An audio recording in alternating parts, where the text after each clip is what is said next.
नमस्कार दोस्तों, मैं राजकुमार पाठक सत्य उजागर न्यूज चैनल की तरफ से आप लोगों का हार्दिक स्वागत करता हूं। दोस्तों, आज मैं भारत देश में इस समय रामजी लाल सुमन द्वारा जो विवादित बयान दिया गया है महाराणा सांगा जी को लेकर, उसके लिए मैं आज क्षत्रिय गणेश सेना के राष्ट्रीय अध्यक्ष श्री राष्ट्रीय शेखावत जी से उनसे मिलने के लिए आया हूँ, उनकी प्रतिक्रिया जानने के लिए आया हूँ।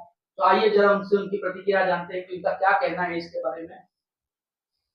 सर, सबसे पहले तो मैं आपको जय हिंद और जय भारत कहना चाहता हूँ। जय हिंद, जय भारत, जय सनातन धर्म। सर, जैसा कि आप जानते हैं कि इस समय भारत देश में सबसे बड़ा बयान, इस समय विवादित बयान रामजी लाल सुमन जी द्वारा दिया गया है। उन्होंने राणा सांगा जी के बारे में जो विवादित बयान दिया है, ये तो बिल्कुल भी इसको हम स्वीकार नहीं करते हैं। कोई भी हिंदूवादी इसको स्वीकार नहीं करना चाहेगा। इसके बारे में आपकी क्या प्रतिक्रिया है? आप क्या कहना चाहते हैं? कि उन्होंने एक एग्जाम्पल सेट कर दिया ताकि भविष्य में इसी घटनाओं का पुनरावृत्ति रोकने में हम सक्षम है। अच्छा, जैसा कि मैं आपसे एक प्रश्न ये करना चाहता हूँ कि जैसे इस समय भारत देश में एक चयन चल गया है कि मुगलों का महिमा मंडन किया जा रहा है, उन्हें महान बताया जा रहा है।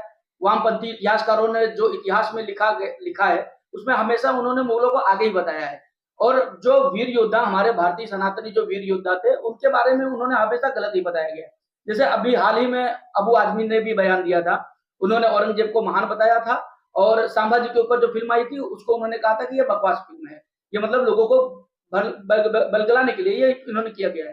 तो ऐसा क्यों कि भारत के ही वीर योद्धाओं पे जिन्होंने अपने बलिदान दिया, जिन्होंने हिंदुओं के लिए अपने अपने आप को बलिदान दे दिया, अपना सर्वस्व निछावर कर दिया, तो ऐसा क्यों किया जा रहा है कि भारतीय हिंदू सनातनी जो वीर योद्धा थे उन पे ही प्रश्न चिन्ह क्यों उठाए जा रहे हैं? ऐसा है साहब, कुछ बाबर और औरंगजेब की जो संतानें हैं वो अभी यहाँ रह गई है। इस भारत वर्ष में कुछ ऐसी संतान है जो बाबर और औरंगजेब की संतान है, जो लगातार आए दिन ये अभद्र टिप्पणियां हमारे महापुरुषों पे, देवी देवताओं पे, धार्मिक ग्रंथों कर रही है। तो उनको रोकने के लिए ही तो हमने घर में घुसकर हड्डी तोड़ कुटाई की बात कही है। और आपने सबने देख लिया कि राज्यसभा सांसद के घर में करणी सैनिक घुसे और शुक्र है वो नहीं मिला, नहीं तो उसकी हड्डी तोड़ कुटाई हो जाती। और दुर्भाग्य देखो साहब, आज महापुरुषों पर भी राजनीति हो रही है। मैं आपके माध्यम से समस्त पार्टियों से कहना चाहता हूं कि यदि आप राजनीतिकरण कर रहे हैं तो ये दुर्भाग्य इस देश का, महापुरुषों पे राजनीतिकरण नहीं होना चाहिए। महापुरुष हमारे लिए सम्माननीय है, वो चाहे छत्रपति शिवाजी हो, महाराणा प्रताप हो, फिर चाहे वो हमारे चौहान हो जो दिल्ली के राजा थे हमारे, या फिर सरदार वल्लभ भाई पटेल हो, या फिर आपके डॉक्टर बाबा साहब आंबेडकर हो। ये सब महापुरुष है, ये सब सम्माननीय हमारे लिए। और इनके शान में यदि कोई गुस्ताखी करेगा तो उसको बख्शा नहीं जाएगा, क्योंकि ये देश यदि बचा है मुगलों से और यदि ये सरकारें चल रही है तो उसका श्रेय यदि किसी को जाता है, इन महापुरुषों को और उन बलिदानियों को जाता है जिन्होंने मुगलों के साथ लड़ते लड़ते बलिदान दिया और आज हमारे इस देश को आजाद रखा। अच्छा सर, मैं आपसे ये जानना चाहता हूँ कि जैसे कि अखिलेश यादव जी से पूछा गया कि आपके करणी सेना ने जो उनके वहां पे हमला किया था, तोड़फोड़ किया वहां पर, उनसे पूछा गया तो उनका ऐसा कहना है कि वो दलित समाज से आते हैं, इसके लिए उनके वहां पर यह हमला किया गया। तो मैं आपसे ये जानना चाहता हूँ कि जब यदि किसी मुसलमान की बात आती है तो मुसलमान को संगठित करके मुसलमान ही शब्द यूज किया जाता है, परंतु जब किसी हिंदुत्ववादी लोगों की बात आती है तो उन्हें दलित से, राजपूत से, ब्राह्मण से, क्षत्रिय से, वैश्य से जोड़कर उन्हें अलग कर दिया जाता है। ऐसा क्यों किया जाता है? इस पे आपकी क्या प्रतिक्रिया है? मैं जब से समझदार हुआ हूं, मैंने देखा है कि राजनीतिक पार्टियां किसी के बाप की नहीं है। ये हमेशा तुष्टिकरण की राजनीति करती हैं और उसका जीता जागता उदाहरण जैसे आपने बताया कि सपा समाजवादी पार्टी के जो राष्ट्रीय अध्यक्ष हैं अखिलेश यादव जी ने इतना निंदनीय स्टेटमेंट दिया जो कभी हमें स्वीकार्य ही नहीं। भाई, हम तो क्षत्रिय सबके हैं, ये तो हमारी रैयत है। लोकतंत्र आ गया, जब राजतंत्र था तो रैयत थी, और अब हमने इन जनता के लिए न्याय अधिकार की बात की तो हमने कभी इस देश के किसी भी व्यक्ति को हमसे अलग समझा ही नहीं है। और ये जातिगत मुद्दा है ही नहीं, इसे तो डर के मारे, इसको डर कहते हैं, करणी सेना का डर है। समाजवादी पार्टी के उस राष्ट्रीय अध्यक्ष को डर लग गया करणी सेना का, इसलिए उसने मुद्दा भटकाया। कहां ले गए वो? जाति पे ले गए, धर्म पे ले गए। अनुसूचित जाति जनजाति कौन है? हमारा ही तो हिस्सा है, हमारा ही भाग है। और साहब आपको बताऊं, मैंने खुद ने छुआछूत का विरोध किया है, और उसके लिए एग्जाम्पल सेट करने के लिए मैंने वामसेप के राष्ट्रीय अध्यक्ष वामन मेश्राम जी का जूठा पानी मंच पर पिया, ताकि ये जो राजनीतिकरण करने वाले लोग हैं उनको मैं जवाब दे सकूं। इसलिए इनके इस स्टेटमेंट से हमें कोई फर्क पड़ता नहीं, क्योंकि इस देश का प्रत्येक अनुसूचित जाति जनजाति का व्यक्ति जानता है कि करणी सेना राज शेखावत कभी जातिगत हो ही नहीं सकता। वो कभी किसी जाति के बारे में अभद्र टिप्पणी कर ही नहीं सकता। मैंने व्यक्ति विशेष की बात की है। इसकी जगह यदि वो कोई भी होता उसको भी जवाब दिया जाता। और जिस तरह से इनका प्रवक्ता भदौरिया साहब, उसको भी नहीं बख्शेंगे। अनुराग भदौरिया वो राजपूत है ही नहीं, आप लिख लो, वो गुलाम है। सुनो, वो पार्टी का गुलाम है। यदि वो क्षत्रिय होता, राजपूत होता, तो आज वो पार्टी से इस्तीफा दे चुका होता, जबकि वो तो लड़ रहा है डिबेट में। उसको भी करणी सेना नहीं बख्शेगी। वो है ही नहीं क्षत्रिय। क्षत्रिय कभी अपने महापुरुषों का अपमान और अभद्र टिप्पणी बर्दाश्त नहीं कर सकता। वो तो उनको डिफेंड कर रहा है, अलग अलग बातें करता है, डिबेट में आता है तो दूसरी बातें लाता है। अरे तू जिस विषय पे डिबेट है उस विषय पे तू कर तो दे, बात तो कर, नहीं कर सकता। इसलिए वो हमने उसको क्षत्रियों की ज्ञाति से बाहर कर दिया है। वो क्षत्रिय है ही नहीं, ठीक है। वो सनातनी भी नहीं है। वो तो हमें लगता है कि वो भी कहीं बाबर का ही बीज है। वो नहीं है, वो न क्षत्रिय है न वो सनातनी है, वो भी बाबर का ही बीज है। तो बाबर के वहीं बैठा है तो वहीं बैठा रहे। अच्छा सर, मैं आपसे ये जानना चाहता हूँ कि जैसे कि आजकल स्कूलों में विद्यार्थियों को हमारे भारतीय जो वीर योद्धा थे इनके बारे में पढ़ाया ही नहीं जाता, उनके बारे में बताया ही नहीं जाता है। हमेशा उनको इतिहास के पन्नों में अगर आप पलटेंगे तो यही दिखाया जाता है कि बाबर महान था, हुमायूं महान था, लेकिन कभी भी जो महिमा मंडन हमारे वीर सांगा जी का, महाराणा प्रताप जी का, शिवाजी महाराज जी का, इन लोगों का होना चाहिए था, वो कभी किताबों में दिखाई नहीं गया। तो हमारी जो युवा पीढ़ी है कैसे समझेगी कि हमारे योद्धा हमारे लिए क्या करके गए। आज यदि हिंदुत्व तो जिंदा है, अगर आज हम सर पर अपने सनातन का झंडा लेकर चल रहे हैं तो इन्हीं वीर योद्धाओं की वजह से लेकर चल रहे हैं। तो आप भारत सरकार से क्या निवेदन करना चाहते हैं कि स्कूल की किताबों में ये सब चीजें चेंज होनी चाहिए कि नहीं होनी चाहिए? सब विचारों की अभिव्यक्ति की आजादी के नाम पर सालों से ये राजनीतिक पार्टियां, इनके जनप्रतिनिधि, इनके मंत्रीगण हमारे आने वाली जो जनरेशन है उन्हें पाठ्य पुस्तकों के माध्यम से वो सब कुछ सिखा रही है जो सही नहीं है, गलत है, वो सिखाया गया है इनको। और दुर्भाग्य है कि जो युवा इस देश का भविष्य है उसे यही नहीं पता कि उनके महापुरुषों ने कितना बलिदान दिया है, कितना त्याग दिया, उनके परिवारों ने कितना बलिदान दिया, उन्हें पता ही नहीं है। तो ये दुर्भाग्य है। मैं तो आपके माध्यम से कहना चाहता हूं, अति शीघ्र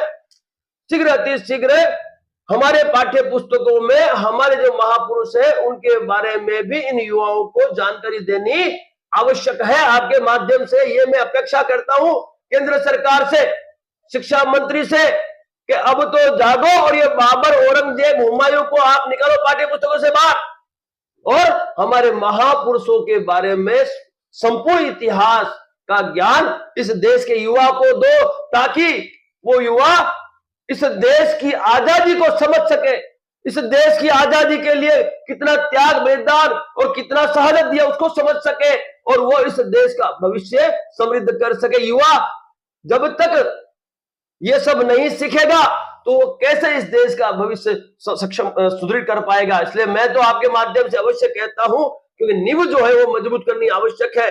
आपने देखा होगा कि आज हमारी धार्मिक जो ग्रंथ है, गीता, रामायण, यदि ये ग्रंथों को भी आप पढ़ा दो तो साहब इस देश का एक भी सनातनी कभी भी हार नहीं मानेगा। इस देश का एक भी सनातनी इस देश को कभी भी नुकसान नहीं पहुंचाने देगा। तो साहब ये जो चीजें हैं ये हमारे युवाओं तक पहुंचनी अति आवश्यक है, और यूथ जो इस देश का भविष्य है उस यूथ को हमें संरक्षित करना होगा, उसके विचारों को संरक्षित करना होगा, उसे ज्ञान देना होगा, उसे इस देश की जो महिमा है उसके बारे में हमें बताना होगा। सर जैसे कि अब चलते चलते हम आपसे एक प्रश्न और पूछना चाहते हैं कि देश में भाजपा की सरकार है नरेंद्र मोदी जी की, और प्रदेश में योगी जी की सरकार है। कहते हैं कि दोनों जन हिंदुत्ववादी हैं, हिंदुत्व का संरक्षण भी करते हैं। तो आप इनसे क्या उम्मीद रखते हैं कि जब ये बयान उन्होंने दिया है तब उनके ऊपर कैसी कार्रवाई होनी चाहिए? और दूसरा सवाल मेरा ये है आपसे कि यदि मान लीजिए राम जी सुमन जी ने अगर माफी मांग ली तो आप माफी लोग की बात ही नहीं है देंगे? साहब, काय की माफी, कैसी माफी? हड्डी तोड़ कुटाई होगी शर्तों के अधीन, यदि समाज चाहेगा तो समाज माफी देगा, हम नहीं माफी देने वाले, हम तो कुटाई करने वाले हैं। हमारा सीधा सीधा एक ही, हमारी अपेक्षा सिर्फ इतनी है, हम केंद्र सरकार से अपेक्षा इतनी रख रहे हैं कि शीघ्र अति शीघ्र संसद के जो राज्यसभा संसद का सदस्य है इसको बर्खास्त किया जाए, केंद्र सरकार से हमारी मांग है। और इस व्यक्ति ने समस्त सनातनियों को गद्दार कहा है, हमारे भगवान को गद्दार कहा है, तो उसको राष्ट्र क्या बोलते हैं उसको, राष्ट्र क्या बोलेंगे उसको, राष्ट्रद्रोह का मुकदमा चले, इसकी तुरंत गिरफ्तारी हो। और जो आगरा में जो षड्यंत्र के तहत जो हमला हुआ हमारे योद्धाओं पे, उन सभी में भी इनका हाथ है। तो ये जो सुमन लाल है, इसका बेटा रणधीर सुमन है, और कई अन्य लोगों को भी उन पर भी इनको मुकदमा करने की जरूरत है और करना पड़ेगा, क्योंकि पक्षपातपूर्ण रवैया हम नहीं बर्दाश्त करेंगे। हमारे योद्धाओं पे फरियाद हुई, एफआईआर हुई, हमें उससे एक रत्ती उससे हमें दुख नहीं है, कोई बात नहीं, ये तो होना ही था, युद्ध में उतरे हैं तो जख्मी भी होंगे और शहीद भी होंगे और हमारे पे ऐसी ऐसी फरियादें भी होगी। लेकिन मैं आपके माध्यम से अपेक्षा करता हूं, जिस तरह से ये राष्ट्रद्रोह का अपराधी है, तो योगी आदित्यनाथ जी से मेरा निवेदन है कि 12 तारीख को हम आ रहे हैं, 12 तारीख को महाराणा सांगा जी की जन्म जयंती है। हम देश के लाखों क्षत्रिय और सनातनी उस दिन वहां पर आ रहे हैं। उससे पहले इनकी जितनी भी संपत्तियां हैं उन संपत्तियों का नाश हो। और समाजवादी पार्टी के जो अखिलेश जी है उनसे मैं कहना चाहता हूं, उनसे भी अपेक्षा है मुझे कि आप इस निर्लज राज्यसभा सांसद को अपनी पार्टी से बर्खास्त करें। ऐसी कई अपेक्षा के साथ मैं केंद्र सरकार और राज्य सरकार पर अपनी बात रखना चाहता हूं। हम सनातनियों की और क्षत्रियों की बात रखना चाहता हूं। यदि आप इन अपेक्षाओं में खरे नहीं उतरोगे तो बुलडोजर लेके आ रहे हैं हम, तो क्षत्रिय जो और सनातनी बुलडोजर लेके आ रहे हैं, हम ट्रैक्टर लेके आ रहे हैं, हम केसरिया झंडा और मजबूत डंडा लेके आ रहे हैं। आर पार की बात करेंगे, जिसको जिस भाषा में जवाब चाहिए उस भाषा में जवाब देंगे, और इसको घर में घुसकर हड्डी तोड़ जवाब देने के लिए ही हमारे, ताकि भविष्य में ऐसी घटनाओं का पुनरावर्तन रोका जा सके। हमारा जो होगा हम देख लेंगे, कानून को जो करना है करे, हमें कोई आपत्ति नहीं, करे जेल में डाल दे हमें, लेकिन अब माफी के लिए कोई प्रावधान नहीं है। अब तो हड्डी तोड़ कुटाई उन सभी की होगी जो अभद्र टिप्पणियां हमारे महापुरुषों, देवी देवता और धार्मिक ग्रंथों पे करते हैं। सर हमने कुछ अभी हम भी 2-3 दिन से रिपोर्टिंग कर रहे हैं, तो हमको बहुत सारे संगठन मिले, तो जैसे ब्राह्मण समाज है उन्होंने भी आप लोगों का समर्थन किया है। सनातनी है सारे हुकुम, सभी सनातनियों को गद्दार कहा है। आप उसका स्टेटमेंट सुना आपने जी? वो ये कह रहा है कि महाराणा सांगा के जो भी हैं, भाई हम महाराणा सांगा को मानते हैं नहीं, हम जो सनातनी है जो महाराणा सांगा को मानते हैं, हम भी गद्दार, हमारा भगवान भी गद्दार, हम भी गद्दार। वो उसका स्टेटमेंट आप सुनना ही नहीं, हम सबको उसने गद्दार बता दिया है, तो अब उसको तो हम नहीं बख्श सकते, क्योंकि सभी सनातनी एक मंच पर आएंगे, लाखों की संख्या में आएंगे, और वहां से जब उसके घर की ओर कूच करेंगे तो आपको और पूरे देशवासियों को हमारी ताकत का क्या कहेंगे, ताकत का परचम परिचय हो जाएगा। सर आपका बहुत बहुत धन्यवाद, आपने हमें समय दिया, और आपकी बात हम कोशिश करते हैं कि जहां तक पहुंच सके वहां तक पूरी पहुंचाने की कोशिश करेंगे और लोगों को भी जागृत करने की पूरी कोशिश करेंगे। अब धन्यवाद दोस्तों, मैं आप लोगों से कहना चाहता हूं कि अब ये निर्णय आप लोगों पर हो। जितने भी मेरे दर्शक हैं मैं उनसे कहना चाहता हूं कि 1517 और 1518 के युद्ध में राणा सांगा जी ने इब्राहिम लोदी को हराया था। तो आप खुद अपने विवेक से सोचिए, जो व्यक्ति खुद इतने ताकतवर थे, उन्होंने 2 बार इब्राहिम लोदी को हराया था, तो ऐसे व्यक्तित्व को, ऐसे पराक्रम व्यक्तित्व को किसी और की जरूरत नहीं है। और बात आती है अगर अकबर की, बात आती है अगर बाबर की, कि उन्होंने बाबर को बुलाया था, तो आपको ये भी बता दूं कि बाबर को भी महाराणा सांगा जी ने अपने युद्ध में हराया था। तो अब ये मैं आपके विवेक पे छोड़ता हूँ कि आप क्या सोचते हैं, और जहां तक हो सके इसका जोर से विरोध कीजिए। मेरा चैनल इसका पूरा जोर शोर से इसका विरोध करता है।